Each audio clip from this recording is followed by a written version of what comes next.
সংস্কার কমিশনের কোনো প্রস্তাব সুষ্ঠু নির্বাচনের অন্তরায় হলে বিএনপি বাধা দেবে বলে মন্তব্য করেছেন দলটির স্থায়ী কমিটির সদস্য নজরুল ইসলাম খান।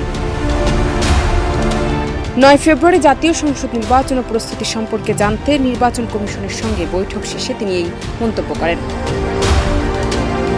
নজরুল ইসলাম বলেন, আমরা আজ নির্বাচন কমিশনের সঙ্গে আলোচনা করেছি, কারণ তারা নির্বাচনের জন্য দায়িত্বপ্রাপ্ত। তারা এই মুহূর্তে কি কার্যক্রম করছেন এবং জাতীয় নির্বাচনের বিষয়ে তাদের প্রস্তুতি কি, এই বিষয়গুলো নিয়ে আমরা মতবিনিময় করেছি। তিনি বলেন, আমরা জেনেছি কমিশনের পক্ষ থেকে তারা একটি কর্মসূচি গ্রহণ করেছিল। তারা কবে কি করবেন এটা তারা প্রচলিত আইন অনুযায়ী করেছেন। এর মধ্যে তারা ভোটার তালিকা আপডেট করেছেন।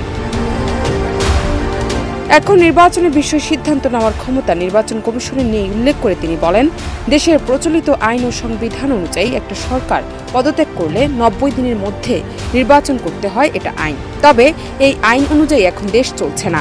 তাই এই মুহূর্তে রাজনৈতিক মতামতের ভিত্তিতে সরকারের পক্ষ থেকে অনুরোধ করতে হবে এবং তার ভিত্তিতে নির্বাচন কমিশন নির্বাচন অনুষ্ঠিত করবে। এক প্রশ্নের জবাবে তিনি বলেন, যেহেতু নির্বাচন তারিখ ঘোষণা করার দায়িত্ব সরকারের, তাই আগামীকাল প্রধান উপদেষ্টার সঙ্গে আমাদের একটি আলোচনা রয়েছে। আমরা সেখানে এই প্রসঙ্গ তুলব। জান্নাত নিপু, দেশ রূপান্তর।